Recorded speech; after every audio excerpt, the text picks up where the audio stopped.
الحمد لله رب العالمين والآقبة للمتقين والصلاة والسلام على أشرف الأنبياء والمرسلين نبينا محمد وعلى آله وأصحابه ومن تبعهم بإحسان إلى يوم الدين اللهم صل على محمد وعلى آل محمد كما صليت على إبراهيم وعلى آل إبراهيم إنك حميد مجيد اللهم بارك على محمد وعلى آل محمد كما باركت على إبراهيم وعلى آل إبراهيم إنك حميد مجيد.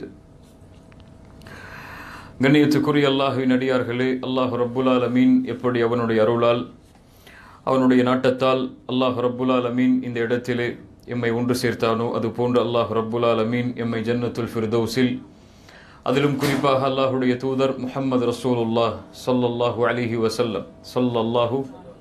அலைஹி வஸல்லம் அவர்களோடும் அவர்களுடைய தோழர்களோடும் அல்லாஹ் என்னையும் உங்களையும் உலக முஸ்லிம்களையும் ஒன்று சேர்ப்பானாக.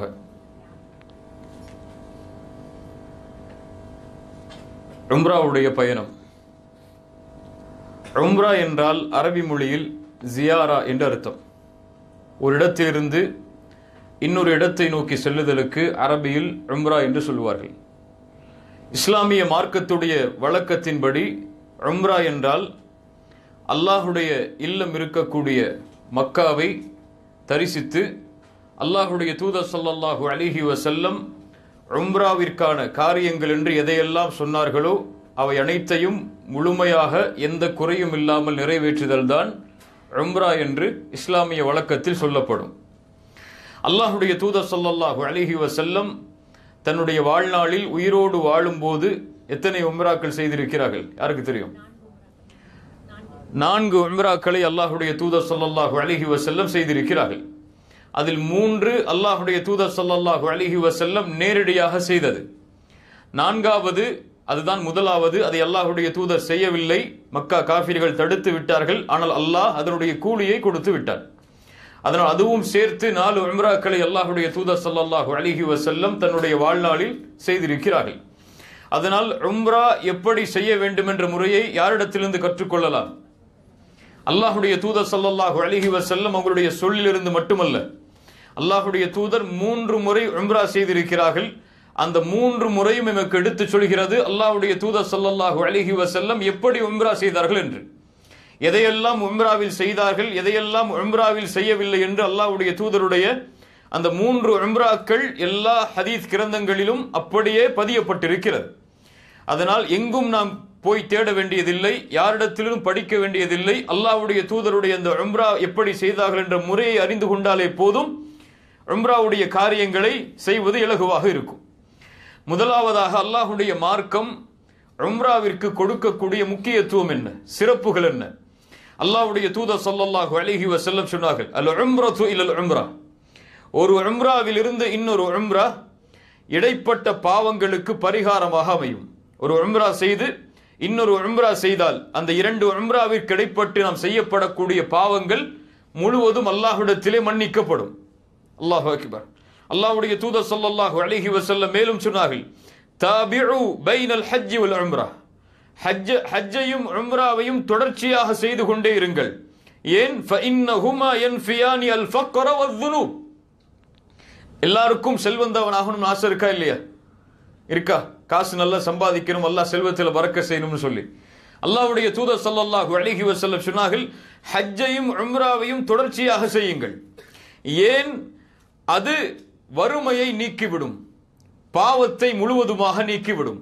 எப்படி ஒரு தங்கத்தை உருக்கக்கூடிய அதை செய்யக்கூடிய அந்த குளவன் எப்படி அந்த தங்கத்தை உருக்கும் போது உலோகத்திலிருந்து தங்கத்தை எடுப்பதற்காக சுத்தப்படுத்துவானோ அது போன்று அல்லாஹ் ரப்புல் ஆலமீன் உம்ரா செய்பவருடைய உடலில் இருந்து அவருடைய செல்வத்தில் இருந்து அல்லாஹ் ரப்புல் ஆலமீன் வறுமையையும் எதையும் நீக்கி விடுவான், பாவங்களையும் அல்லாஹ் ரப்புல் ஆலமீன் நீக்கி விடுவான் என்று ரசூலுல்லாஹி ஸல்லல்லாஹு அலைஹி வஸல்லம் அவர்கள் சொன்னார்கள். அல்லாஹ்வுடைய தூதர் ஸல்லல்லாஹு அலைஹி வஸல்லம் அவர்களிடத்தில் ஆயிஷா ரலியல்லாஹு அன்ஹா கேட்கிறார்கள், யா ரசூலல்லாஹ், அலன் நிசாஇ ஜிஹாதுன், பெண்களுக்கு ஜிஹாது உண்டா? ரசூலுல்லாஹி ஸல்லல்லாஹு அலைஹி வஸல்லம் சொன்னார்கள், நஅம் அலைஹின்ன ஜிஹாதுன், அவர்களுக்கு ஜிஹாத் உண்டு, போராட்டம் உண்டு. லா கிதால ஃபீஹி, ஆனால் அதில் சண்டை கிடையாது. ஃபீஹி அல் ஹஜ்ஜு வல் உம்ரா, அந்த ஜிஹாத் என்ன? ஹஜ்ஜும் உம்ராவும். பெண்களுக்கு அல்லாஹ்வுடைய தூதர் ஸல்லல்லாஹு அலைஹி வஸல்லம் விசேஷமாக சொன்னார்கள், பெண்களுக்கு போரில் கலந்து கொண்டு போராடுவது கடமை கிடையாது. ஆனால் அவர்கள் செய்யக்கூடிய அல்லாஹ்விற்கான ஜிஹாத் ஹஜ்ஜும் உம்ராவும் என்று சொன்னார்கள். அல்லாஹ்வுடைய தூதர் ஸல்லல்லாஹு அலைஹி வஸல்லம் மேலும் சொன்னார்கள், ஜிஹாதுல் கபீரி வஸ்ஸகீரி வத்தஈஃபி வல்மர்அதி அல் ஹஜ் வல் உம்ரா. பெரியவருடைய, வயதானவருடைய, சிறியவருடைய, ஏழ்மை பலகீனமானவருடைய, பெண்களுடைய ஜிஹாத் என்பது ஹஜ்ஜும் உம்ராவும் தான். அல்லாஹ்வுடைய மார்க்கம் ஜிஹாதுடைய கூலியை பலகீனமானவர்களுக்கு, ஏழைகளுக்கு, பெண்களுக்கு ஹஜ்ஜின் உம்ராவின் மூலமாக அல்லாஹ்வுடைய மார்க்கம் அவர்களுக்கு வழங்குகிறது என்று அல்லாஹ்வுடைய தூதர் ஸல்லல்லாஹு அலைஹி வஸல்லம் அவர்கள் சொன்னார்கள். மிக முக்கியமான ஹதீஸ், அடுத்த ஹதீஸ். அல்லாஹ்வுடைய தூதர் சொன்னார்கள், வல் ஹாஜ்ஜு வல் முஅ்தமிரு. ஹஜ்ஜில் இருக்கக்கூடிய ஹாஜிகளும், முஅ்தமிர் என்றால் உம்ராவில் இருக்கக்கூடியவர்களும் அல்லாஹ்வுடைய பார்வையில் வஃப்துல்லாஹ், அல்லாஹ்வுடைய விருந்தாளிகள் ஆவார்கள். யாருடைய விருந்தாளிகள்? அல்லாஹ்வின் விருந்தாளிகள் உம்ராவில் இருக்கக்கூடியவர்கள், அல்லாஹ்வின் விருந்தாளிகள் ஹஜ்ஜில் இருக்கக்கூடியவர்கள். தஆஹும் ஃபஅஜாபூஹு. சுப்ஹானல்லாஹ். அல்லாஹ்வுடைய தூதர் சொன்னார்கள், அல்லாஹ் அவர்களை அழைத்தான். எதற்காக? ஹஜ்ஜிற்காகவும் உம்ராவிற்காகவும். தஆஹும் ஃபஅஜாபூஹு. அவர்கள் அல்லாஹ்விற்கு அதனால் பதிலளித்து விட்டார்கள். அல்லாஹ் அழைத்தான் ஹஜ்ஜுக்கும் உம்ராவிற்கும், அவர்கள் அதற்கு பதிலளித்து விட்டார்கள். வஸஅலூஹு ஃபஅதாஹும். அவர்கள் கேட்டால் அல்லாஹ் கொடுத்தே தீருவான். எதை கேட்டால்? எதை கேட்டாலும் அல்லாஹ் ஹஜ்ஜில் இருக்கக்கூடிய, உம்ராவில் இருக்கக்கூடியவர்களுக்கு அல்லாஹ் கொடுத்தே தீருவான் என்று ரசூலுல்லாஹி ஸல்லல்லாஹு அலைஹி வஸல்லம் அவர்கள் சொன்னார்கள். ரமதானில் செய்யக்கூடிய உம்ராவிற்கு அல்லாஹ்வுடைய மார்க்கத்தில் மேலும் சிறப்புகள் இருக்கிறது. உம்ரத்துன் ஃபி ரமதான் தஅதிலு ஹஜ்ஜா. ரமதானில் செய்யக்கூடிய உம்ரா ஹஜ்ஜுக்கு நிகரானது என்று ரசூலுல்லாஹி ஸல்லல்லாஹு அலைஹி வஸல்லம் சொன்னார்கள். ஒரு பெண்மணி அல்லாஹ்வுடைய தூதர் ஸல்லல்லாஹு அலைஹி வஸல்லம் ஹஜ்ஜில் இருந்து திரும்பி வந்தவுடன் சந்திக்கிறார்கள். அந்த பெண்மணி இடத்திலே கேட்டார்கள், ஏன் நீ ஹஜ்ஜுக்கு வரவில்லை என்று கேட்டார்கள். அந்த பெண்மணி சொன்னார்கள், அந்த நபித்தோழி பெண், என்னுடைய கணவர் இந்த காரணங்களால் என்னால் ஹஜ்ஜுக்கு கலந்து கொள்ள முடியவில்லை என்று. ரசூலுல்லாஹி ஸல்லல்லாஹு அலைஹி வஸல்லம் சொன்னார்கள், உம்ரத்தன் ஃபி ரமதான் ஃபஇன்ன உம்ரத்தன் ஃபி ரமதான். ரமதானில் செய்யப்படக்கூடிய உம்ரா தக்தி ஹஜ்ஜா, ஹஜ்ஜுக்கு நிகரானது. அவ் ஹஜ்ஜதன் மஇ, என்னோடு ஹஜ் செய்வதற்கு சமமானது. ரசூலுல்லாஹி ஸல்லல்லாஹு அலைஹி வஸல்லம் உயிரோடு இருந்தால் ஹஜ், அவர்களோடு எப்படி ஹஜ் செய்தவருடைய கூலி கிடைக்குமோ அது போன்று ரமதானில் செய்யக்கூடிய உம்ரா ரசூலுல்லாஹி ஸல்லல்லாஹு அலைஹி வஸல்லம் அவர்களோடு ஹஜ் செய்த கூலியை தரும் என்று அல்லாஹ்வுடைய தூதர் ஸல்லல்லாஹு அலைஹி வஸல்லம் அவர்கள் சொன்னார்கள். இப்போ உம்ராவிற்கான தயாரிப்பில் இருக்கிறோம். உம்ராவிற்கான தயாரிப்பில் நாம் செய்ய வேண்டிய மிக முக்கியமான தயாரிப்புகள், எம்முடைய உடைமைகளை எடுத்துக் கொள்வதற்கு முன்னால், எம்முடைய செல்வத்தை எடுத்துக் கொள்வதற்கு முன்னால், எம்முடைய மருத்துவ அந்த உபயோகங்களை எடுத்துக்கொள்வதற்கு முன்னால் நாம் செய்ய வேண்டிய, எடுத்துக்கொள்ள வேண்டிய மிக முக்கியமான 4 காரணிகள். முதலாவது அந்நியா, எண்ணத்தை தூய்மையாக்க வேண்டும். எதற்காக இந்த உம்ராவுடைய பயணம்? அல்லாஹ்வுடைய முகத்தை நாடி நன்மைகளை அதிகரித்து பாவங்களை அழிப்பதற்காக, அல்லாஹ்விடத்திலே அவனுடைய பொருத்தத்தை பெற்று சொர்க்கத்தில் நுழைந்து நரகத்திலிருந்து என்னை பாதுகாத்துக் கொள்வதற்காகத்தான் இந்த பயணம். நான் உம்ரா செய்தேன் என்று மக்களிடத்தில் சொல்லுவதற்காகவோ அல்லது பல உம்ராக்களை செய்தவன் நான் என்று பட்டியலை சொல்வதற்காகவோ இந்த உம்ராவுடைய பயணம் அல்ல. ரப்புடைய முகத்தை நாடி அவனுக்காக மட்டும்தான் இந்த உம்ராவுடைய பயணம் என்ற நியத்தை யார் வைத்திருக்கிறார்களோ அவர்களுக்குரிய கூலியை அல்லாஹ் தருவான். அல்லது வேறு யாருக்காவது அல்லது வேறது செயல்களுக்காவது வேறது பெருமைகளுக்காவது உம்ராவுடைய பயணத்தை நாம் மேற்கொள்வதாக இருந்தால் அல்லாஹ் ரப்புல் ஆலமீன் மறுமையில் சொல்லிவிடுவான், யாருக்காக நீங்கள் செய்தீர்களோ அவர்களிடத்திலே சென்று கூலியை வாங்கிக் கொள்ளுங்கள் என்று. கொடுக்க முடியுமா அவர்களால்? அல்லாஹ் ரப்புல் ஆலமீன் நம்மை பாதுகாப்பாராக. இரண்டாவது அத்தௌபா, முழுவதுமான பாவ மன்னிப்போடுதான் அல்லாஹுடைய இல்லத்தை தரிசிக்க செல்ல வேண்டும். பாவங்களோடும் குற்றங்களோடும் தொடர்ச்சியாக அதில் இருக்கக்கூடிய நிலையோடு இந்த உம்ராவுடைய பயணத்தை செய்வதால் எந்த பலனையும் இந்த உம்ரா தராது. முழுவதுமான குற்றங்களில் இருந்து அத்தௌபா என்றால் ருஜூஉ இலல்லாஹ், அல்லாஹ்விடத்திலே திரும்புதல். எதிலிருந்து? அல்லாஹ் எதை வெறுத்தானோ, அல்லாஹ் ரப்புல் ஆலமீன் எதை தடுத்தானோ அதிலிருந்து. எதை நோக்கி? அல்லாஹ் எதை அனுமதித்தானோ, அல்லாஹ் எதை விரும்புகிறானோ அதை நோக்கி. தௌபா என்றால் அதுதான். அல்லாஹ் வெறுத்ததிலிருந்து, அல்லாஹ் தடுத்ததிலிருந்து விலகி அல்லாஹ் விரும்புகின்ற அல்லாஹ் அனுமதித்ததை நோக்கி திரும்புதல் தான் தௌபாவாகும். முழுவதுமான தௌபாவோடு தான் இந்த உம்ராவுடைய பயணத்தை மேற்கொள்ள வேண்டும். தௌபாவிற்கு ஏராளமான சிறப்புகளை ஹதீஸில் நாம் பார்க்கிறோம். அல்லாஹ்வுடைய தூதர் ஸல்லல்லாஹு அலைஹி வஸல்லம் அதில் ஒரு சிறப்பை சொன்னார்கள். அல்லாஹ் ரப்புல் ஆலமீன் மகிழ்ச்சி அடைகிறான் தன் அடியான் செய்யக்கூடிய பாவ மன்னிப்பை கொண்டு. எப்படிப்பட்ட மகிழ்ச்சி! அல்லாஹ்வுடைய தூதர் உதாரணம் சொன்னார்கள். ஒரு பாலைவனத்திலே தனக்கு வேண்டுமான வாகனத்தோடும் உணவோடும் ஒருவன் பயணம் செய்கிறான். களைப்பில் பாலைவனத்தில் களைத்த அவன் ஒரு இடத்தில் உறங்குகிறான். விழித்து பார்க்கிறான், அவனுடைய வாகனமும் இல்லை, அவனுடைய உணவும் இல்லை, எல்லாம் காணாமல் போய்விட்டது. பாலைவனம் தான், எங்கும் தப்பிக்க முடியாது. அவ்வளவுதான், இனிமேல் எனக்கு மரணம்தான் ஏற்பட போகிறது என்று மரணத்துடைய பயத்தில் மறுபடியும் உறங்குகிறான். மறுபடியும் விழித்து பார்க்கிறான், அவனுடைய வாகனமும் உணவும் அவனுக்கு முன்னால் இருக்கிறது. அப்போது அவன் உயிர் போய் கிடைத்த மகிழ்ச்சியில் அவன் சொல்லிவிடுகிறான், அல்லாஹும்ம அன்த அப்தி வ அன ரப்புக். யா அல்லாஹ், நீ என் அடிமை, நான் உன் எஜமானன் என்று. அப்படி சொல்லலாமா? குஃப்ருடைய வார்த்தை இது, அல்லாஹ்வை நிராகரிக்கக்கூடிய வார்த்தை அது. ஆனால் அல்லாஹ்வுடைய தூதர் சொன்னார்கள், அவன் வேண்டும் என்று அதை சொல்லவில்லை, மாற்றி சொல்லி இருக்க வேண்டும். எப்படி சொல்லி இருக்க வேண்டும்? யா அல்லாஹ், நீ என் ரப்பு, நான் உன் அடிமை என்று சொல்லி இருக்க வேண்டும். அவன் மகிழ்ச்சியில் அப்படி சொல்லிவிட்டான். இவன் எப்படி மகிழ்ச்சி அடைகிறானோ அது போன்று பாவம் செய்யக்கூடிய அடியான் அல்லாஹ்விடத்திலே திரும்பி வரும்போது அல்லாஹ் ரப்புல் ஆலமீன் இவனை விட எல்லையற்ற மகிழ்ச்சி அடைகிறான் என்று ரசூலுல்லாஹி ஸல்லல்லாஹு அலைஹி வஸல்லம் அவர்கள் சொன்னார்கள். முதலாவது என்ன? நியத்தை சுத்தமாக்க வேண்டும். இரண்டாவது, பாவங்களிலிருந்து முழுவதுமாக அல்லாஹ்விடத்திலே மன்னிப்பை தேட வேண்டும். மூன்றாவது, நம்ம எல்லா இடத்திலும் இது இருக்கும், இந்த உலகத்தில் நம்ம செய்த அநீதத்திற்கான திரும்புதலை செய்தல். யாருக்கெல்லாம் அநீதம் செய்திருப்போம்? எம்முடைய பெற்றோர்களுக்கு செய்திருக்கலாம் நாவால், எம்முடைய பிள்ளைகளுக்கு செய்திருக்கலாம், அண்டை வீட்டாருக்கு செய்திருக்கலாம், உறவினர்களுக்கு செய்திருக்கலாம், நண்பர்களுக்கு செய்திருக்கலாம், வியாபாரத்தில் செய்திருக்கலாம். யாருக்கான எந்த கெடுதலையும் எம்முடைய நாவால், உடலால், மனதால் வைத்திருந்தாலும் கூட அவர்களிடத்திலே அணுகி நேரடியான மன்னிப்பை பெற்று அதற்கு பிறகு இந்த உம்ராவுடைய பயணத்தை மேற்கொண்டால்தான் அல்லாஹ் ரப்புல் ஆலமீன் இதை அங்கீகரிப்பான். உள்ளத்தில் வெறுப்புகளோடும் பகைமைகளோடும் அல்லது பிரிவுகளோடும் நண்பரிடத்தில் பேசாமல், சகோதரனிடத்தில் பேசாமல், பெற்றோர்களிடத்தில் பேசாமல், உறவினரிடத்தில் பேசாமல் இப்படி உறவுகளை துண்டித்து வாழக்கூடியவரோ அல்லது தன்னுடைய நாவால் பிறருக்கு நோவினை கொடுத்தவரோ, அவரை பற்றி புறம் பேசி இருக்கலாம், பொய் பேசி இருக்கலாம், அவரை திட்டி இருக்கலாம், அவரை ஏசி இருக்கலாம், அடித்திருக்கலாம், இது போன்ற காரியங்கள் செய்திருக்கலாம். இதிலிருந்தெல்லாம் முழுவதுமான மன்னிப்பை அவர்களிடத்தில் நேரடியாக அல்லாஹ்வுடைய முகத்திற்காக பெற்று அல்லாஹ்விடத்திலே இந்த பாவ மன்னிப்பை நோக்கி வந்தால்தான் அல்லாஹ் ரப்புல் ஆலமீன் முழுமையான மன்னிப்பை தருவான். இல்லை என்றால் அல்லாஹ் அடியார்களுக்கு செய்த பாவத்தை மன்னிக்க மாட்டான். எதுவரை? அடியார்கள் நம்மை மன்னிக்காத வரை. நான்காவது, அன்னஃபகத்துல் ஹலால், ஹலாலான செல்வத்தில் இருந்துதான் இந்த பயணம் மேற்கொள்ளப்பட வேண்டும். வட்டியில் சம்பாதித்தோ அல்லது ஹராமான காசில் சம்பாதித்தோ இந்த பயணத்தை மேற்கொண்டால் அல்லாஹ் ரப்புல் ஆலமீன் இதில் செய்யக்கூடிய எந்த வணக்க வழிபாட்டையும் அங்கீகரிக்க மாட்டான். ரசூலுல்லாஹி ஸல்லல்லாஹு அலைஹி வஸல்லம் சொன்னார்கள், இன்னல்லாஹ தய்யிபுன், அல்லாஹ் தூய்மையானவன், லா யக்பலு இல்லா தய்யிபா, தூய்மையை தவிர அல்லாஹ் எதையும் அங்கீகரிக்க மாட்டான்.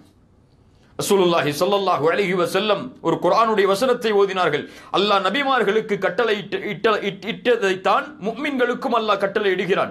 யா அய்யுஹர் ருசுலு குலு மினத் தய்யிபாத், நபியே ஹலாலான தூய்மையானதிலிருந்து நீங்கள் சாப்பிடுங்கள். வஅமலு சாலிஹா, நல்ல அமல்களை செய்யுங்கள். மேலும் ஒரு வசனத்தை ஓதிவிட்டு அல்லாஹ்வுடைய தூதர் சொன்னார்கள், ஒரு மனிதன் வெகு தூரமான பயணம் மேற்கொள்கிறான்.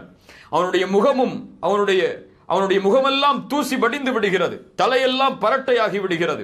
அந்த நேரத்தில் அவன் களைத்தவன் அல்லாஹ்வை நோக்கி அழைக்கிறான், யா ரப் யா ரப், உதவிக்காக அல்லாஹ்வை அழைக்கிறான்.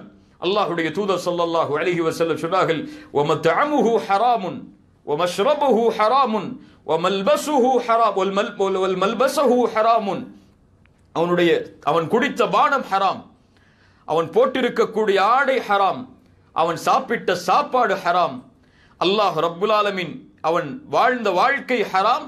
இப்படி அல்லாஹ்வை அழைக்கும் போது அல்லாஹ் எப்படி பதிலளிப்பான்? என்ன அர்த்தம்? ஹராமான செல்வத்தை கொண்டு நம்முடைய உணவை நாம் உட்கொண்டிருந்தால், ஹராமான செல்வத்திலிருந்து நம்முடைய ஆடை அணிந்திருந்தால், ஹராமான செல்வத்திலிருந்து நம்முடைய உடலை நாம் வளர்த்திருந்தால் அல்லாஹ் ரப்புல் ஆலமீன் அந்த உடலிலிருந்து அந்த ஆடையோடு அந்த உணவோடு நாம் கேட்கப்படக்கூடிய எந்த துஆவையும் அல்லாஹ் அங்கீகரிக்க மாட்டான், அதிலிருந்து விடுபடாத வரை. இப்ப இந்த 4 விஷயங்களை நாம் கவனத்தில் வைத்திருக்க வேண்டும். அடுத்ததாக மிக குறிப்பானது நல்ல தோழமையை இந்த பயணத்தில் ஏற்படுத்திக் கொள்ள வேண்டும். நல்ல தோழமை என்பது எது? ஒரு அறிஞருடைய வழிகாட்டல், ஒரு ஆலிமுடைய வழிகாட்டல். நாம் தவறு செய்யும் போது அதை சுட்டி காட்டுவதற்காக, நாம் ஹராமை செய்யும் போது அது ஹராம் என்று சுட்டி காட்டுவதற்காக, அல்லது நன்மையில் நாம் துவளும் போது அதை அதிகரிக்க ஆர்வப்படுத்துவதற்காக குர்ஆன் சுன்னாவுடைய அடிப்படையில் தெளிவாக அல்லாஹ்வுடைய தூதர் ஸல்லல்லாஹு அலைஹி வஸல்லம் எதை கூறினார்களோ உம்ராவுடைய பயணத்தில் அல்லது மார்க்கத்தில் அதை தெளிவாக குர்ஆன் சுன்னாவுடைய அடிப்படையில் எடுத்து வைக்கக்கூடிய ஒரு ஆலிமை வழிகாட்டியாக அமைத்து இந்த உம்ராவுடைய பயணத்தை எதில் எங்கு மேற்கொண்டாலும் சரி அல்லாஹ் ரப்புல் ஆலமீன் முழுமையான உதவியை எமக்கு அதில் தருவான் இன்ஷா அல்லாஹ். இந்த காரியங்களை மனதில் வைத்திருக்க வேண்டும். இப்ப உம்ராவுடைய சட்டதிட்டங்களுக்கு வருவோம். உம்ரா 3 செயல்கள் உள்ளதுதான். தொழுகையை விட, ஜக்காத்தை விட, நோன்பை விட லேசானது உம்ராவுடைய சட்டங்கள். 3 சட்டங்கள் தான். அது இருந்தால் உம்ரா நிறைவேற்றப்படும். முதலாவது உம்ரா நிறைவேற்றப்படுவதற்குரிய காரியம் இஹ்ராம். இஹ்ராம் என்பது ஆடை அல்ல, நம்ம உடுத்திருக்கக்கூடிய ஆடை இஹ்ராம் அல்ல, அது பெயர் தான் இஹ்ராம் என்ற ஆடை. இஹ்ராம் என்பது மீகாத்திற்கு சென்று லப்பைக் உம்ரத்தன், உம்ராவிற்கான நியத்தை எப்போது மேற்கொள்கிறோமோ அப்போதுதான் இஹ்ராம் என்ற நிலைக்கு வருவோம். இப்ப அந்த இஹ்ராம் என்ற நிலை உம்ராவிற்கு மிக அவசியமானது. இது இல்லை என்றால் உம்ரா ஏற்றுக்கொள்ளப்படாது. இரண்டாவது அத்தவாஃப் பில் பைத், அல்லாஹ்வுடைய இறையல்லமாகிய கஅபாவை தவாஃப் மேற்கொள்ளுதல். எத்தனை தவாஃப்? தவாஃப் என்பது ஒன்றுதான். அந்த ஒன்று 7 சுற்றுகளை கொண்டது.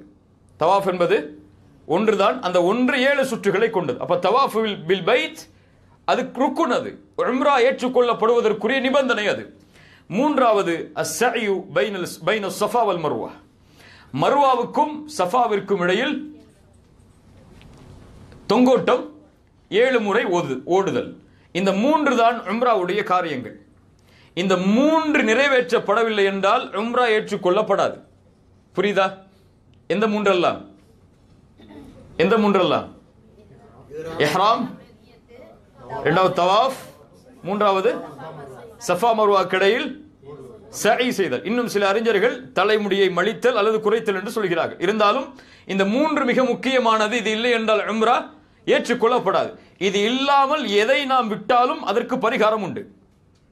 இது இல்லாமல் உம்ராவுடைய காரியங்களில் இந்த 3 அல்லாத எதை நாம் செய்யாமல் விட்டாலும் சரி அதற்கு பரிகாரம் உண்டு.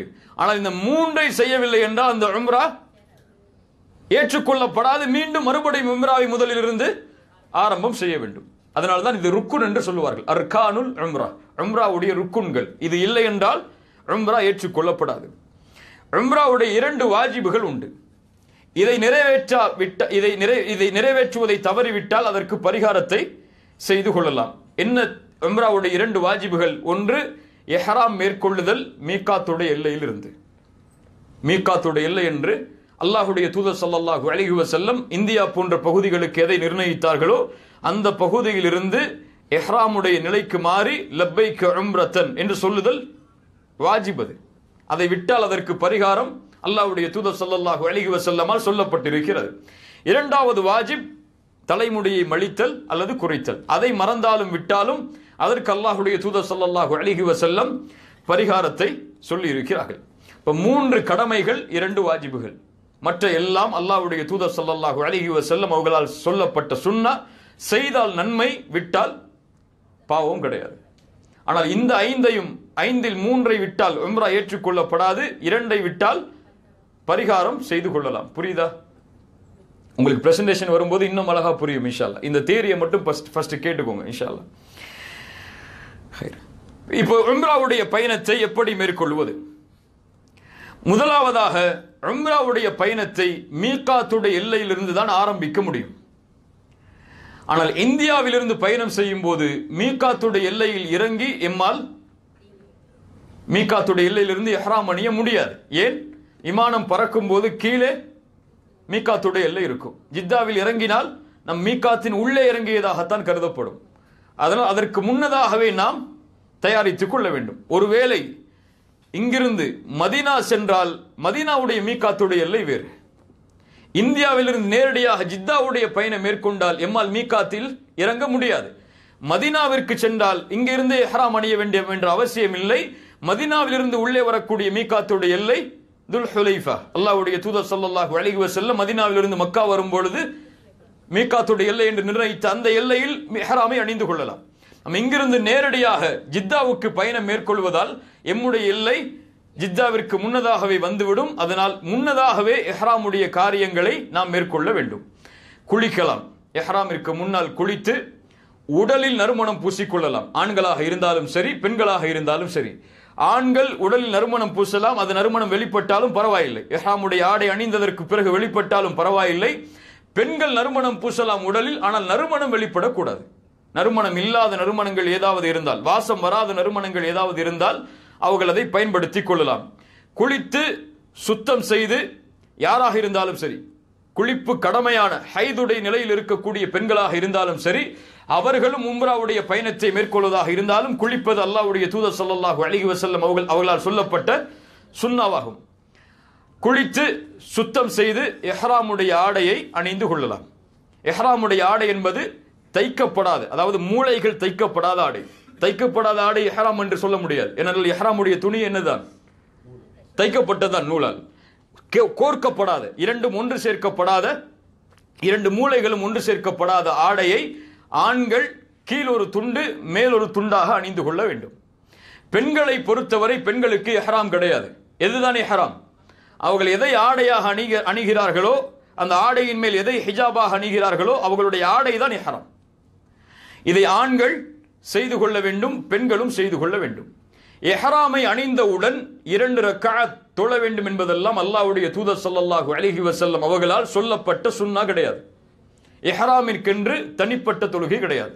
உது செய்கிறார், குளித்துவிட்டு இஹ்ராமை அணிகிறார், உதுவிற்கான 2 ரக்அத்தை அவர் தொழுது கொள்ளலாம். அல்லது பள்ளியில் உட்கார்ந்து இஹ்ராமை கட்டுகிறார், உது செய்துவிட்டு பள்ளிக்கான 2 தஹியத்துல் மஸ்ஜிதை அவர் தொழுது கொள்ளலாம். அல்லது துஹாவுடைய தொழுகையுடைய நேரமாக இருக்கிறது, அதற்கான 2 ரக்அத்தை அவர் தொழுது கொள்ளலாம். இப்படி சுன்னாவான தொழுகைகளை அவர் இஹ்ராமுடைய ஆடை அணிந்ததற்கு பிறகு தொழலாம். ஆனால் இஹ்ராமிற்கென்று தனிப்பட்ட தொழுகை ஏதும் அல்லாஹ்வுடைய தூதர் ஸல்லல்லாஹு அலைஹி வஸல்லம் அவர்களால் சொல்லப்பட்டது கிடையாது. இப்போ மீகாத்துடைய எல்லையை அடைவோம். மீகாத்துடைய எல்லையை அடைந்து விட்டால் நாம் போகும்போது எப்படிதான் மீகாத்துடைய எல்லை வரும்? விமானத்தில் தான் வரும். விமானத்தில் அறிவிப்பாங்க, உங்களுடைய எல்லை மீகாத் வந்து விட்டது என்று. மீகாத்துடைய எல்லை வந்தவுடன் லப்பைக உம்ரத்தன் சொல்லுங்க. லப்பைக உம்ரத்தன், உம்ராவிற்காக ஆஜராகிறேன் என்ற நியத்தை இஹ்லாஸோடு வாயால் மொழிய வேண்டும். லப்பைக உம்ரத்தன் என்ற வார்த்தையை வாயால் சொல்லிவிட்டால் மீகாத்துடைய எல்லையில் இஹ்ராமுடைய நிலைக்கு சென்று விடுவோம். இஹ்ராமுடைய நிலைக்கு சென்று விட்டால் எம் மீது எதெல்லாம் தடுக்கப்படும் என்றால், அதற்கு பிறகு ஆண்கள் தைக்கப்பட்ட ஆடைகளை அணியக்கூடாது. எந்த தைக்கப்பட்ட உள்ளாடையாக இருந்தாலும் சரி, வெளியாடையாக இருந்தாலும் சரி, ஆண்கள் அணியக்கூடாது. தலையில் உள்ள முடியையோ கையில் இருக்கக்கூடிய நகங்களையோ ஆண்களும் பெண்களும் வெட்டக்கூடாது, பிக்கக்கூடாது. அதாவது முடி சீவும் போது ஏதாவது முடி வருகிறது என்றால் பிரச்சனை இல்லை. வேண்டுமென்றே முடிகளை களைவதோ அல்லது வேண்டுமென்றே நகங்களை வெட்டுவதோ இஹ்ராமுடைய நிலைக்கு பிறகு தடுக்கப்பட்டதாகும். இஹ்ராமில் நுழைந்து விட்டால் என்றால் தல்பியாவை அந்த நியத்தை நாம் ஒளிந்து விட்டால் மீகாத்துடைய எல்லையில் அதற்கு பிறகு ஆடையிலோ உடலிலோ நறுமணங்களை பூசக்கூடாது. ஆண்களாக இருந்தால் தலையில் தொப்பியோ அல்லது தலைப்பாகையோ தலையை மூடக்கூடிய ஏதாவது திரையோ ஆண்கள் போடக்கூடாது. பெண்களாக இருந்தால் முகங்களையும் கையுறைகளையும் காலுறைகளையும் முகங்களில் மறைக்கக்கூடிய அந்த முகமூடியையும் கையில் இருக்கக்கூடிய கையுறையையும் காலுறையையும் முழுவதுமாக கலட்டிவிட வேண்டும். பெண்கள் முகத்தை மூடக்கூடாது, ஆண்கள் தலையை மறைக்கக்கூடாது. ஆனால் தலையில் போட்டிருக்கக்கூடிய துண்டை ஆண்கள் பார்ப்பார்கள் என்றால் முன்னால் மூடிக்கொள்ளலாம். அது எப்படின்னு பின்னாடி உங்களுக்கு விளக்குறேன். ஆனால் முகத்தில் ஒரு திரையை வைத்து முகத்திற்கென்று தனி திரையை அமைத்துக் கொள்ள கூடாது பெண்களாக இருந்தால். அதற்கு பிறகு நாம் அதெல்லாம் செய்ய மாட்டோம். வேட்டையாடுவது அனுமதிக்கப்பட்டது கிடையாது இஹ்ராமில். பெண்கள் ஆண்களாக இருந்தாலும் சரி, திருமண ஒப்பந்தம் இஹ்ராமில் செய்யப்படக்கூடாது. அது ஏற்றுக்கொள்ளப்படாது. ஆண்களும் கணவன் மனைவியாக இருந்தால் இருவரும் ஒன்று சேருவது இஹ்ராமில் அனுமதிக்கப்பட்டதல்ல. அப்படி ஒன்று சேர்ந்து விட்டால் முழுவதுமான உம்ரா பாத்திலாகிவிடும். அதற்கு நெருங்கக்கூடிய செயல்பாடுகளையும் அவர்கள் செய்வதை முற்றிலுமாக தவிர்த்துக் கொள்ள வேண்டும். இதைத்தான் உம்ராவுடைய இஹ்ராமுடைய ஆடை அணிந்ததற்கு பிறகு நாம் தவிர்த்துக் கொள்ள வேண்டிய விஷயங்கள் ஆகும். இப்ப எப்போது இஹ்ராமில் மீகாத்துடைய எல்லையில் லப்பைக் உம்ரத்தன் என்று சொன்னதற்கு பிறகு அல்லாஹ்வுடைய தூதர் ஸல்லல்லாஹு அலைஹி வஸல்லம் இதையெல்லாம் தவிர்த்துக் கொள்வார்கள். அதற்கு பிறகு அல்லாஹ்வுடைய தூதர் உடனடியாக சொல்வார்கள் தல்பியாவை, லப்பைக் அல்லாஹும்ம லப்பைக் லப்பைக் லா ஷரீக லக லப்பைக் இன்னல் ஹம்த வன் நிஅமத லக வல் முல்க் லா ஷரீக லக். இந்த தல்பியாவை அங்கிருந்து ஆரம்பிப்பார்கள். எதுவரை?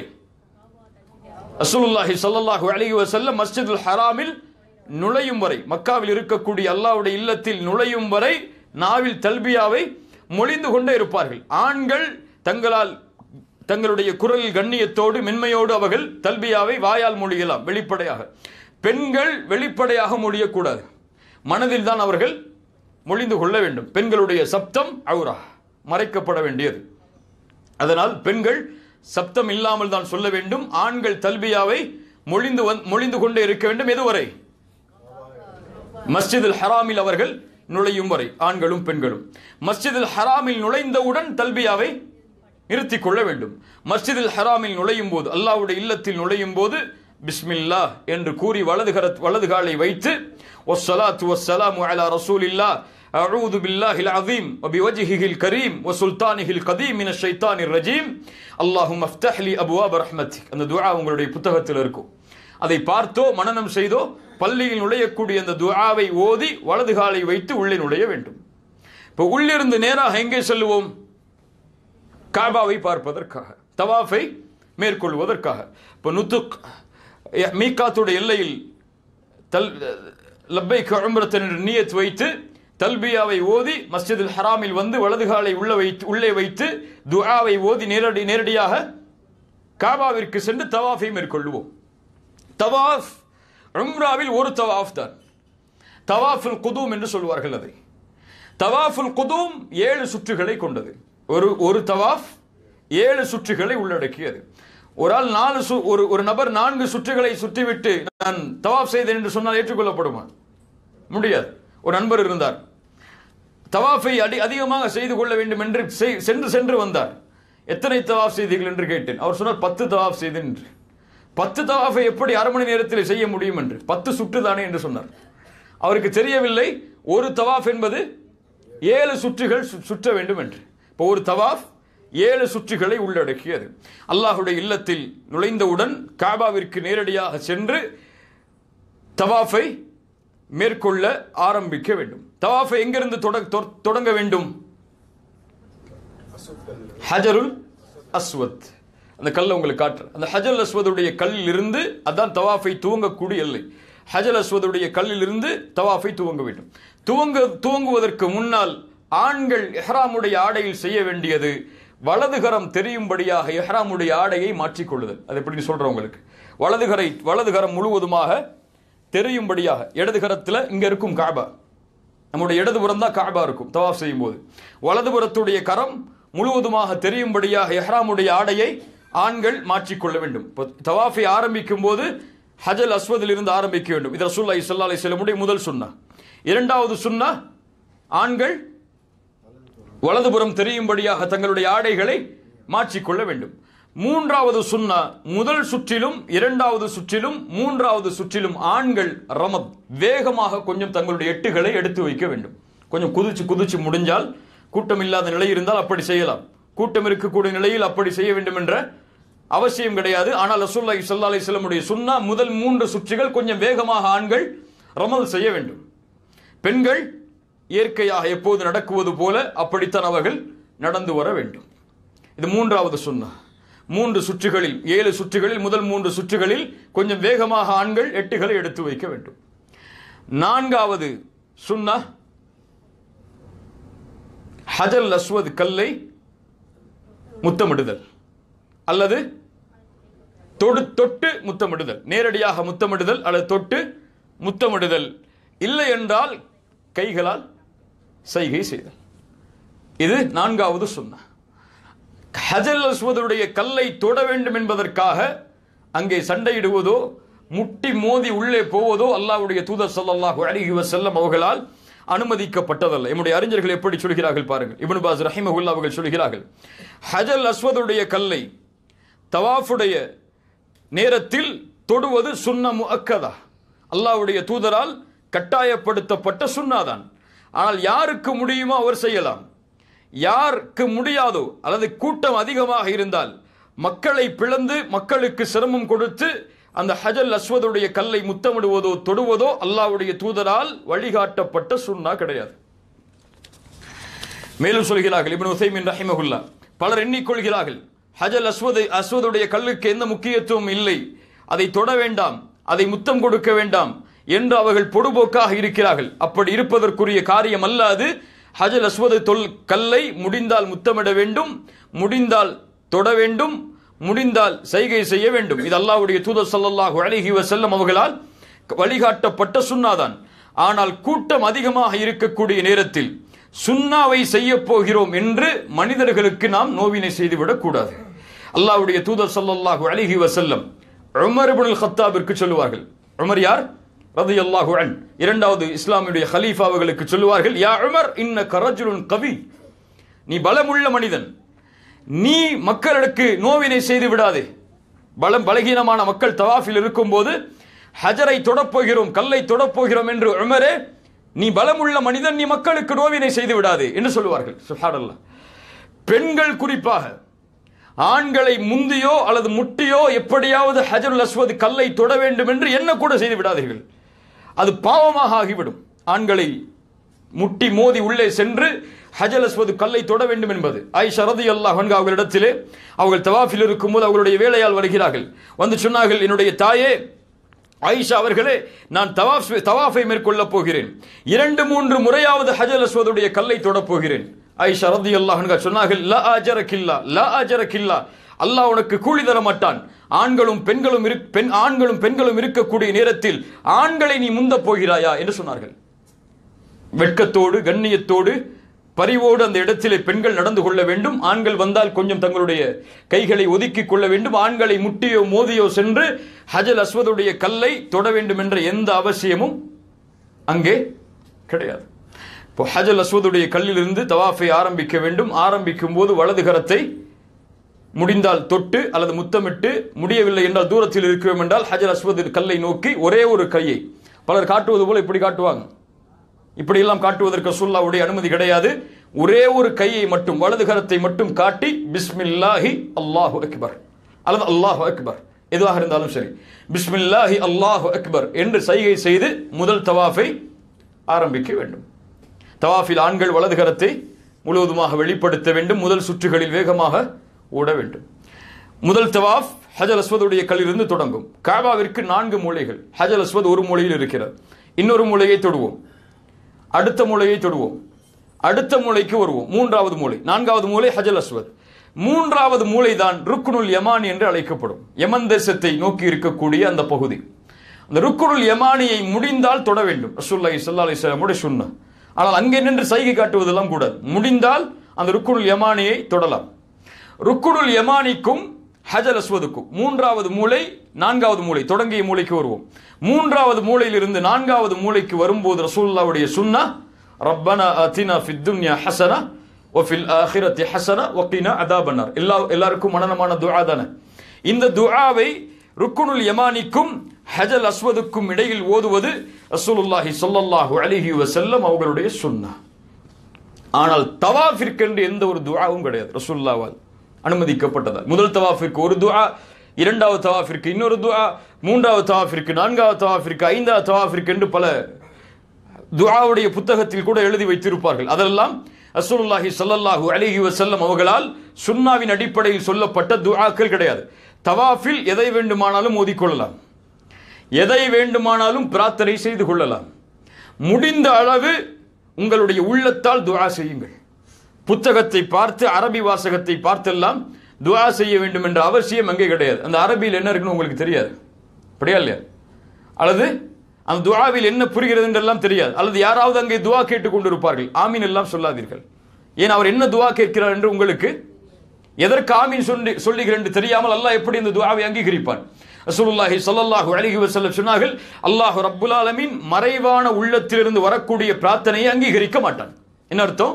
உள்ளம் எதை கேட்கிறது கூட என்று தெரியாமல் ஒரு அல்லாஹ்வை கேட்கிறார் என்றால் அல்லாஹ் அதை ஏற்றுக்கொள்ள மாட்டான். இந்த கல்பு எதை கேட்கிறதோ அதைத்தான் அல்லாஹ் கேட்பான். நாவு கேட்பதை எல்லாம் அல்லாஹ் ஒருபோதும் பார்க்க மாட்டான். உள்ளத்திலிருந்து அந்த பிரார்த்தனை எழுந்தால் அல்லாஹ் அதை கண்காணிப்பான். அல்லாஹ் அந்த பிரார்த்தனையை அங்கீகரிப்பான். அதனால் நேரடியாக உங்களுடைய தேவைகளை, உங்களுடைய பெற்றோர்களுடைய பாவ மன்னிப்புக்காக, உங்களுடைய பிள்ளைகளுடைய எதிர்காலத்திற்காக, அல்ல சமூகத்துடைய நிலைமைக்காக, உங்களுடைய வருமானத்திற்காக, கடனுக்காக, இப்படி உங்களுடைய தேவைகள் எதுவாக இருந்தாலும் கண்ணியத்தோடு, பரிவோடு, பண்போடு அல்லாஹ்விடத்திலே பேசுகிறோம் என்ற கண்ணியத்தோடு, மரியாதையோடு துஆவை தவாஃபில் மேற்கொள்ளுங்கள். எந்த துஆவை வேண்டுமானாலும் தவாஃபில் செய்யலாம். அல்லது முடியவில்லை துஆ செய்வதற்கென்றால் குர்ஆனை ஓதுங்கள். ரசூலுல்லாஹ்வுடைய சுன்னத் குர்ஆனை ஓதலாம். என்ன துஆவை வேண்டுமானாலும் செய்யலாம்.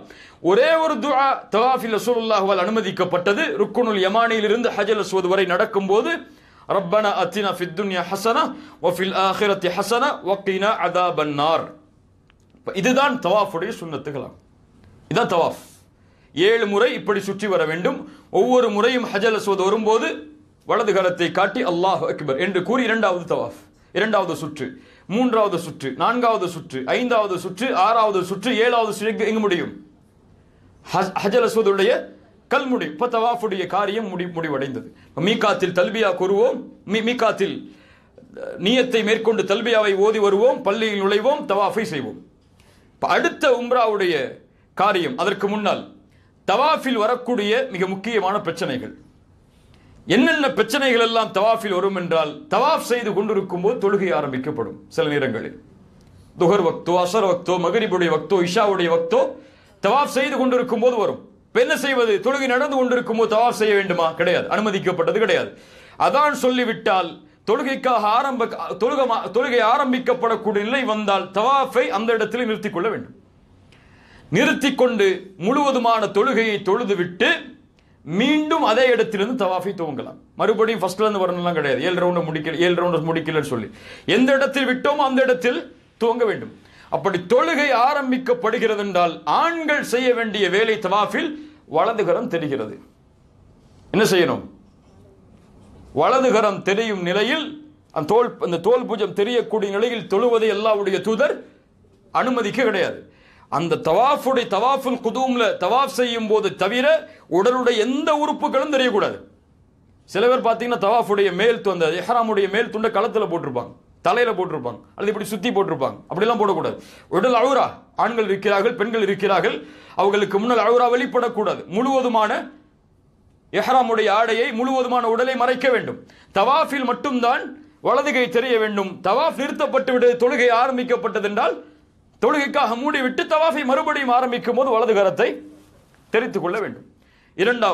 இரண்டாவது வரக்கூடிய பிரச்சனை வயதானவர்களால் சில நேரத்தில் நடக்க முடியாது. இப்ப 7 சுற்றுகளை தொடர்ச்சியாக சுற்றினால் தான் தவாஃப் முடியும் என்று கிடையாது. கொஞ்சம் உங்களுக்கு ஓய்வு எடுக்க வேண்டும் என்றால் அங்கே இருக்கக்கூடிய கொஞ்சம் இடத்திற்கு சென்று ஓய்வெடுத்து அதே இடத்திலிருந்து மறுபடியும் தவாஃபை ஆரம்பிக்கலாம். சிரமப்பட்டு 7 சுற்றுகளையும் ஒரே நேரத்தில் சுற்றி முடிக்க வேண்டும், ஓய்வெடுக்க கூடாது என்றெல்லாம் கிடையாது. மூன்றாவது பிரச்சனை உதுவுடைய பிரச்சனை. உது தவாஃபிற்கு வாஜிப் என்பதில் எல்லா பெரும்பான்மையான அறிஞர்களும் கருத்து வேற்றுமை இல்லாமல் சில அறிஞர்களை தவிர எல்லோரும் ஃபர்த் என்று சொல்கிறார்கள். உது தவாஃபிற்கு வேண்டும், உது இருந்தால் தவாஃப் முழுமையாக நிறைவேற்றப்படும் என்று. ஒருவேளை உது செய்து உள்ளே நுழைகிறீர்கள், முதல் சுற்றை சுற்றிவிட்டீர்கள், இரண்டாவது சுற்றையும் சுற்றிவிட்டீர்கள், மூன்றாவது சுற்று, நான்காவது சுற்று, ஐந்தாவது சுற்று, இது போன்ற சுற்றுகளில் ஒழு முறிந்து விட்டால் என்ன செய்ய வேண்டும்? மறுபடியும் உது செய்தால் மறுபடியும் தவாஃபி முதலிலிருந்து துவங்க வேண்டும். உது முடிந்தால் தவாஃப் முடிந்து விட்டதாக ஆகிவிடும். ஆனால் அறிஞர்கள் மத்தியில் கருத்து வேற்றுமை இதில் உண்டு. உதுவோடு தவாஃபை மேற்கொள்ளக்கூடிய ஒருவருக்கு இடையில் உது முறிந்து விட்டால் என்ன செய்வதென்றால், எந்த அறிஞர்கள் எல்லாம் ஹனஃபி மதுஹபை சார்ந்த அறிஞர்கள், மஹ்மத் அவர்களுடைய 2 கருத்துக்கள், ஷேக் இப்னு தைமியா ரஹிமஹுல்லா, ஷேக் உதைமின், ஷேக் இப்னு கையிம், இது போன்ற அறிஞர்கள் எல்லாம் சொல்லுகிறார்கள் எந்த தவறும் கிடையாது, அவர் தவாஃபை தொடர்ச்சியாக மேற்கொள்ளலாம். அசல் தவாஃப் உதுவோடு மேற்கொள்ளப்பட வேண்டும். உதுவோடு மேற்கொள்ளப்பட்டு கொண்டிருக்கும் போது உது முறிந்து விட்டால் மீண்டும் உது செய்துவிட்டு உள்ளே வருவதெல்லாம் இன்னைக்குள்ள நேரத்தில் வாய்ப்பில்லை. உள்ள போயிட்டீங்கன்னா முதல்ல அடுத்த துஹருடைய வக்துக்கு ஆரம்பமாகுதுன்னு 2 மணி நேரத்துக்கு முன்னாடி கதவை பூட்டிடுவாங்க. மறுபடியும் உங்களால் தவாஃபுக்கு உள்ள வர முடியாது. அல்ல அந்த கூட்டத்தை பிளந்து நீங்க வெளியே போயிட்டு உள்ள வரணும்னா நீங்க யாரோட வந்தீங்களோ அவங்கள இழந்துருவீங்க. அதனால் அந்த ஒரு சிரமம் எல்லாம் மேற்கொள்ள வேண்டாம். அல்லாஹ் அறிந்தவன். இந்த அறிஞர்களுடைய கருத்தின்படி நீங்கள் மறுபடியும் உது செய்ய வேண்டும் என்ற அவசியம் இல்லை. தவாஃபை தொடர்ச்சியாக தொடரலாம். அல்லாஹ் ஒருவனை முழுவதுமாக அறிந்தவன். அதோடு தவாஃப் முடிக்கப்படும். இந்த 3 பிரச்சனைகள் தான் தவாஃபில் வரக்கூடிய மார்க்க பிரச்சனைகளாக இருக்கும். அதனுடைய தீர்வு உங்களுக்கு கிடைத்திருக்கலாம். தவாஃபை முடித்தவுடன் நேரடியாக மக்காம் இப்ராஹிம், ஹஜல் அஸ்வதிற்கு கொஞ்சம் முன்னால் இருக்கக்கூடிய மக்காம் இப்ராஹிம் அலைஹிஸ்ஸலாம் நின்ற இடம், அவங்களுடைய பாதம் பதிந்த அந்த இடம். வத்தஹிது மக்காம் இப்ராஹிம் முஸல்லா, அல்லாஹ் சொல்கிற நபியே இப்ராஹிம் அவர்கள் நின்ற இடத்தை தொழுமிடமாக ஆக்கிக் கொள்ளுங்கள் என்று. அந்த மக்காம் இப்ராஹிமுக்கு முன்னால் சென்றோ அல்லது அங்கே இடம் கிடைக்கவில்லை என்றால் மஸ்ஜிதுல் ஹராமில் எங்கு சென்றோ, மேல் சென்றோ கீழ் சென்றோ எங்கு சென்றோ 2 ரக்அத் சுன்னத்தான தொழுகையை தொழ வேண்டும். முதல் ரக்அத்தில் குல் யா அய்யுஹல் காஃபிரூன், இரண்டாவது ரக்அத்தில் குல் ஹுவல்லாஹு அஹத். 2 சூராவை எல்லாத்துக்கும் தெரியுமா?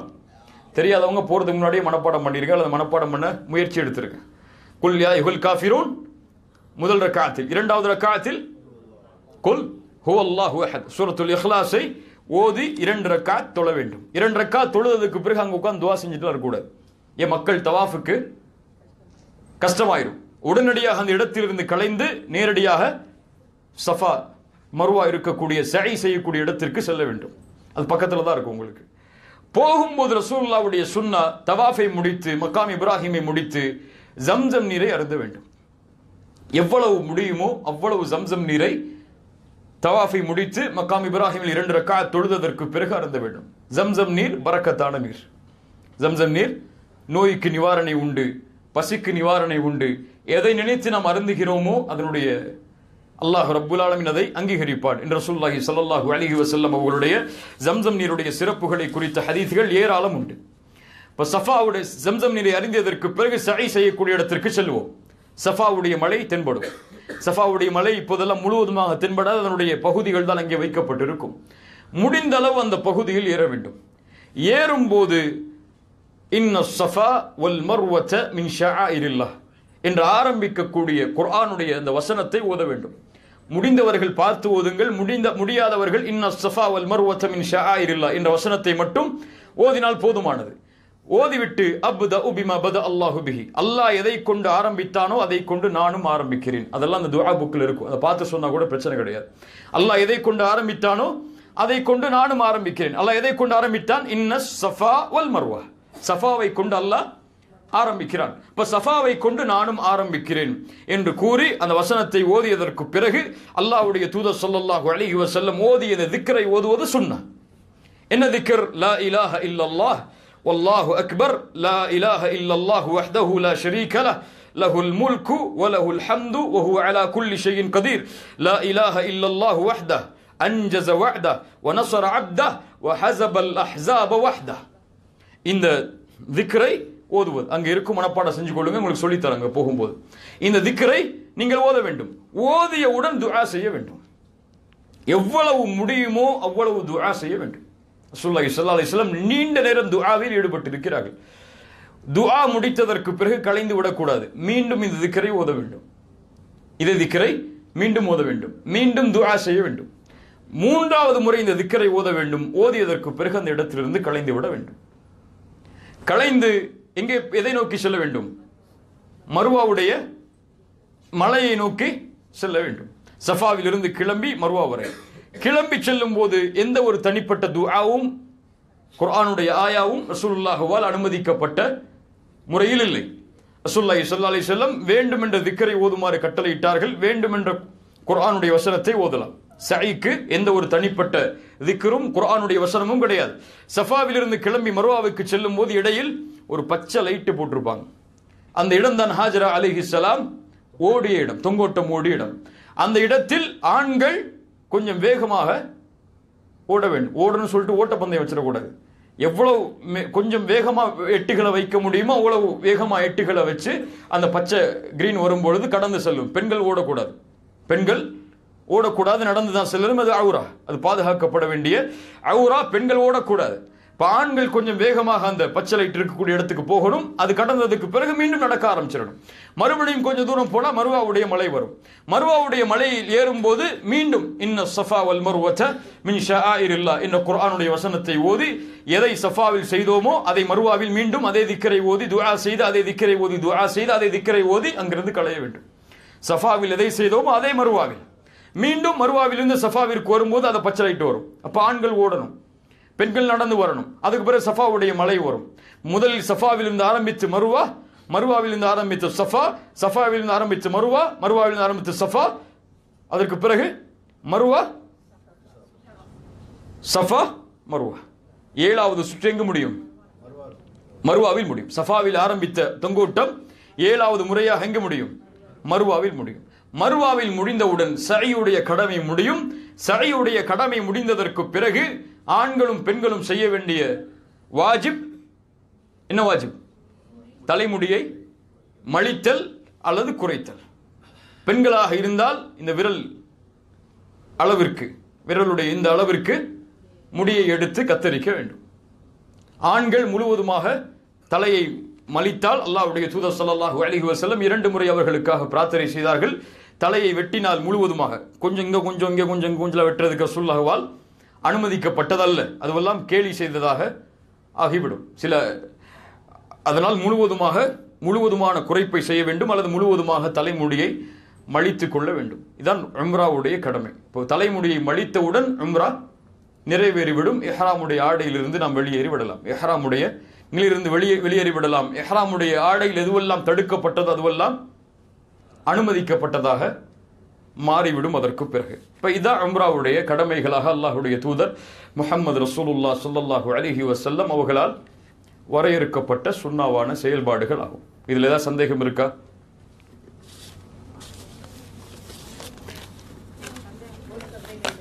கேளு. எங்க இருந்தாலும் வெட்டலாம், ரூம்ல போய் வெட்டலாம். அந்த சஃபாவுடைய இடத்தில் மறுவ அங்க உட்கார்ந்து வெட்டி ஹரமுடைய இடத்தை வந்து அசுத்தப்படுத்தக்கூடாது. ரூம்ல போய் கூட வெட்டலாம். ஆண்களுக்கு நிறைய கடைகள் இருக்கும், அங்க வெட்டி கொள்ளலாம். ஆண்கள் வந்து கடைகளுக்கு போய் வெட்டிட்டு வந்து கொள்ளலாம்.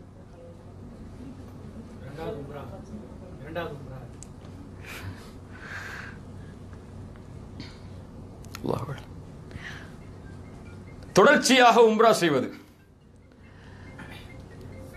இதை பற்றிய மார்க்கத்துடைய தெளிவு என்னவென்றால், நல்லா கேட்டுக்கொள்ளுங்க, தப்பா புரிஞ்சு கொள்ளக்கூடாது. ரசூலுல்லாஹி ஸல்லல்லாஹு அலைஹி வஸல்லம் தங்களுடைய வாழ்நாளில் உம்ராவிற்காக ஒரு பயணம் மேற்கொண்டால் அந்த உம்ராவுடைய பயணத்தில் ஒரே ஒரு உம்ராவைத்தான் செய்திருக்கிறார்கள். பல ஆண்டுகள் தடுக்கப்பட்டு, எத்தனை ஆண்டுகள்? பல ஆண்டுகள் மதீனாவுடைய வாழ்க்கைக்கு வந்ததிலிருந்து ஹரமில் நுழையாமல் தடுக்கப்பட்டு பல ஆண்டுகளுக்கு பிறகு நபித்தோழர்கள் ஹரமில் நுழைந்தார்கள், உம்ரா செய்தார்கள். நம்மை விட நன்மையில் அதிகரிக்க வேண்டும் என்ற ஆசை அவர்களுக்கு இருக்கும். ஆனால் அவர்கள் ஒரு உம்ராவை தவிர அதிகரிக்குவான உம்ராவை செய்ததில்லை. எங்கிருந்து இந்த சர்ச்சை வந்ததென்றால், ரசூலுல்லாஹி ஸல்லல்லாஹு அலைஹி வஸல்லம் ஆயிஷா ரலியல்லாஹு அன்ஹா அவர்களுக்கு அனுமதித்தார்கள். மக்காவாசிகளுடைய எல்லையாகிய தன்ஈம், ஆயிஷா மஸ்ஜித் என்று சொல்வார்கள், தன்ஈமுடைய எல்லையிலிருந்து மீண்டும் நீங்கள் இஹ்ராமை அணிந்து உம்ராவிற்காக வாருங்கள் என்று. ஏன் ஆயிஷா ரலியல்லாஹு அன்ஹா அவர்களுக்கு அனுமதித்தார்கள் என்றால், ஆயிஷா ரலியல்லாஹு அன்ஹா எங்கிருந்து வந்தார்கள்? மதீனாவிலிருந்து. எதற்காக வந்தார்கள்? ஹஜ்ஜையும் உம்ராவையும் நிறைவேற்றுவதற்காக மீகாத்தில் நியத்து வைத்து உள்ளே நுழைந்தார்கள். ஆனால் அவர்களால் ஹஜ்ஜை தான் நிறைவேற்ற முடிந்தது, உம்ராவை நிறைவேற்ற முடியவில்லை. கவலையில் இருந்த ஆயிஷா ரலியல்லாஹு அன்ஹா அவர்கள் சொன்னார்கள், யா ரசூலல்லாஹ், பெண்களும் ஆண்களும் ஹஜ்ஜையும் உம்ராவையும் நிறைவேற்றி விட்டார்கள், நான் ஹஜ்ஜை தான் நிறைவேற்றி இருக்கிறேன், உம்ரா நிறைவேற்றவில்லை என்று தெரிந்தவுடன் ஹைதுடைய காலம் ஆயிஷா ரலியல்லாஹு அன்ஹா அவர்களுக்கு முடிந்ததற்கு பிறகு அப்துர் ரஹ்மான் இப்னு அபீ பக்கர் அவர்களுடைய சகோதரரை அழைத்து, உங்களுடைய சகோதரியை தன்ஈமுக்கு அழைத்து சென்று மீண்டும் அழைத்து வாருங்கள் உம்ராவிற்கு என்று சொன்னார்கள். அங்கேயும் கவனிக்கணும், சஹாபி கூட சொல்கிறார், அப்துர் ரஹ்மான் இப்னு அபீ பக்கர் அவரும் கூட சொல்கிறார். ஆனால் அவர் இஹ்ராமை அணிந்து மீண்டும் உம்ராவிற்கு வரவில்லை. ஆயிஷா ரலியல்லாஹு அன்ஹா அவர்கள் மட்டும்தான் தன்ஈமுக்கு போய் உம்ராவை மேற்கொண்டு வந்தார்கள். ஆனால் அறிஞர்கள் மத்தியில் இதில் கருத்து வேறுபாடுகள் உண்டு. பல கருத்துக்கள் பல அறிஞர்களால் சொல்லப்படுகிறது. ஆனால் ஏற்றமான கருத்து, ஒரு பயணத்தில் ஒரு உம்ரா தான் அனுமதிக்கப்பட்டது. இரண்டாவது உம்ரா ஒருவர் செய்ய ஆசைப்படுகிறார். ஒருவர் தனக்கான உம்ராவை முடித்து தன்னுடைய தாய்க்காகவோ தந்தைக்காகவோ இன்னொரு உம்ராவை செய்ய ஆசைப்படுகிறார். இவர் என்ன செய்யலாம் என்றால், அறிஞர்கள் மத்தியில் சில கருத்து வேறுபாடுகள் இதிலும் உண்டு. ஆனால் ஏற்றுக்கொள்ளப்பட்ட கருத்து அதில், அவர் மீகாத்துடைய எல்லைக்கு மறுபடியும் சென்று, ரசூலுல்லாஹி ஸல்லல்லாஹு அலைஹி வஸல்லம் 4 மீகாத்துகளை நிர்ணயித்தார்கள். 5வது மீகாத்தில் கருத்து வேறுபாடு உண்டு, 5வது மீகாத்தும் உண்டு. 5 மீகாத்துடைய எல்லைகளை உலகத்திற்கு நிர்ணயித்தார்கள். 5 எல்லைகள். அதிலிருந்து தான் உம்ராவுடைய பயணத்தையோ ஹஜ்ஜுடைய பயணத்தையோ அதில் இருப்பவர்களும் வெளியிலிருந்து வருபவர்களும் வர வேண்டும் என்று அல்லாஹ்வுடைய தூதர் சொன்னார்கள். அந்த 5 எல்லைகளில் ஏதாவது ஒரு எல்லைக்கு சென்று மீண்டும் திரும்பி வந்து உம்ரா செய்யலாம். எங்கு தாயிஃபுக்கு செல்லலாம், அல்லது யமன் தேசத்திலிருந்து வரக்கூடிய, அல்லது மிஸ்ர் போன்ற இடங்களிலிருந்து வரக்கூடிய எல்லை உண்டு. மக்காவுக்கு 70 கிலோமீட்டர் தூரத்தில் இருக்கும். அல்லது மதீனாவிற்கு செல்கிறார், மதீனாவிலிருந்து மீண்டும் மக்காவிற்கு வருகிறார். வரும்போது அவர் மீண்டும் அந்த மதீனாவுடைய மீகாத்துடைய எல்லையில் இஹ்ராம் அணிந்து மீண்டும் அவர் உம்ராவை மேற்கொள்ளலாம். ஆனால் தன்ஈமுக்கு சென்று உம்ரா செய்து வருவது சஹாபாக்களால் அல்லாஹ்வுடைய தூதரால் அனுமதிக்கப்பட்டதல்ல. ஆயிஷா ரலியல்லாஹு அன்ஹா அவர்களுடைய அந்த செயலின் அடிப்படையில் சில அறிஞர்கள் அனுமதி கொடுக்கிறார்கள். ஆனால் அப்படி செய்வதால் ஹராம், அந்த உம்ரா ஏற்றுக்கொள்ளப்படாது, இப்படியெல்லாம் யாரும் எதுவும் இதுவரை சொல்லவில்லை. சிறந்ததில்லை, ரசூலுல்லாஹுவால் வழிகாட்டப்பட்டதில்லை. சஹாபாக்கள் தங்களுடைய வாழ்நாளில் அதை செய்யவில்லை. நன்மையை அதிகரிக்க வேண்டும் என்றால் சஹாபாக்கள் தான் அதை அதிகரித்திருப்பார்கள். ஒருவர் நான் செய்ய வேண்டும் என்று ஆசைப்படுகிறேன், எனக்கு இந்த கருத்து தான் ஏற்றமாக தெரிகிறது என்றால் அதில் எந்த தடையும் எம்மால் விதிக்க முடியாது. அவர் அவருடைய விருப்பத்தை செய்கிறார், அவருடைய கருத்து அது. ஆனால் குர்ஆன் சுன்னாவுடைய அடிப்படையில் அறிஞர்களுடைய கருத்து ஏற்றமானது. ஒரு பயணத்தில் ஒரு உம்ரா மேற்கொண்டால் அதனுடைய கண்ணியம் அதிகமாக இருக்கும், அதில் நாம் பேண வேண்டிய பக்குவங்கள் அதிகமாக இருக்கும். அல்லது ஒரு உம்ரா முடிச்சிட்டோம்ல, 2வது உம்ராவில் பார்த்துக்கலாம், 3வது உம்ராவில் அதிகமாக இபாதத் செஞ்சுக்கலாம்னு சொல்லி பொடுபோக்காக அவர் இருந்து கொள்ளுவார். ஒரு உம்ராவை கண்ணியத்தோடு மரியாதையோடு அல்லாஹ்வுடைய தூதர் வழிகாட்டலோடு செய்துவிட்டு அதிகமான தவாஃபுடைய வணக்க வழிபாடுகளை நாம் மேற்கொண்டால் அது நம்முடைய முழுமையான அந்த பயணத்துடைய கூலியாக அது அமையும். இல்லை என்றால் மீகாவத்துக்கு போய் மறுபடியும் திரும்பி வர்றதுக்குள்ள அந்த பயணமே ஒரு நாள் எடுத்துரும். உங்களுக்கு அந்த பயணத்திலே களைச்சிருவீங்க, இபாதத்தை அதிகமாக அதற்கு பிறகு செய்ய முடியாது. ஏற்றமானது ஒரு உம்ராவை செய்துவிட்டு அதிகமான தவாஃபுகளை அந்த வணக்க வழிபாட்டில் செய்வது ஏற்றமாக அமையும். அல்லாஹு அலம். வேறு ஏதாவது கேள்விகள் இருக்கா?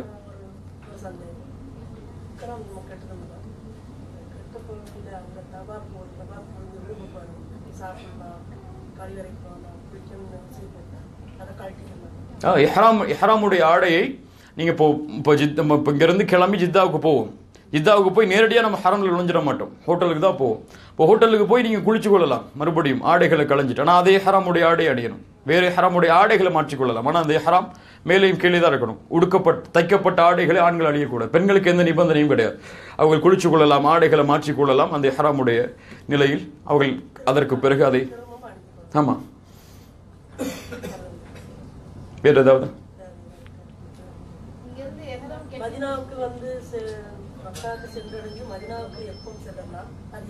அது நம்மளுடைய பயணத்தில் சொல்றேன். நான் மதீனாவில் எப்போ போறோம்னு சொல்லிட்டு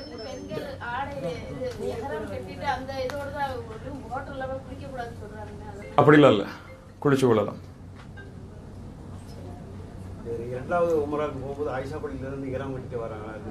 ஏதாவது சொன்னேன் இப்போ 10 நிமிஷம் தான் சொன்னேன், சிறந்தது இல்லை அது. இஹ்ராமுடைய ஆடையை நீங்கள் வீட்டிலேருந்து அணிஞ்சிட்டு வரலாம் ஆண்கள். பெண்கள் வீட்டிலே குளிச்சுட்டு அணிஞ்சிட்டு வருவீங்க. ஆண்கள் அந்த இஹ்ராமுடைய கீழாடையை மேலாடையை வீட்டிலேருந்து அணிஞ்சிட்டு வரலாம். இல்லை உங்களுக்கு வீட்டிலேருந்து அணிஞ்சிட்டு வர சிரமமாக இருந்துச்சுன்னா நீங்கள் ஏர்போர்ட் இமிகிரேஷன் முடிச்சதுக்கப்புறம் அங்கே கொஞ்சம் நேரம் இருக்கும் உங்களுக்கு, அப்போ அங்கே அணிஞ்சு கொள்ளலாம். அப்போயும் அணிஞ்சிறதுக்கு சிரமம் இருந்துச்சுன்னு சொன்னால் நீங்கள் ஃப்ளைட்டில் கூட அணிஞ்சு கொள்ளலாம். ஃப்ளைட்டில் இருக்கக்கூடிய டாய்லெட்டை யூஸ் பண்ணி நீங்கள் அணிஞ்சு கொள்ளலாம். அதனால் ஆண்களுக்கு எந்த சிரமமும் இருக்காது.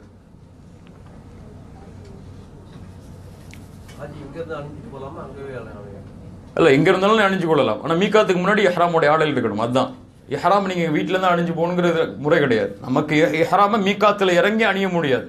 அதனால தான் நம்ம முன்னாடியே அணியிறோம். மதீனாவுக்கு போகணும்னு சொன்னால் நம்ம நார்மல் ஆடையில் போய் மதீனாவில் இருந்துட்டு அங்கேருந்து மீகாத்துடைய எல்லை பக்கம் தான், அங்கே போய் நம்ம குளிச்சுட்டு அணிஞ்சு கொள்ளலாம். இப்போ நம்ம முடியாத காரணத்தால் தான் நம்ம முன்னாடியே அணியிறோம், முன்னாடியே குளிக்கிறோம், முன்னாடியே சுத்தம் செய்கிறோம். وَقُلْ جَاءَ الْحَقُّ وَزَهَقَ الْبَاطِلُ إِنَّ الْبَاطِلَ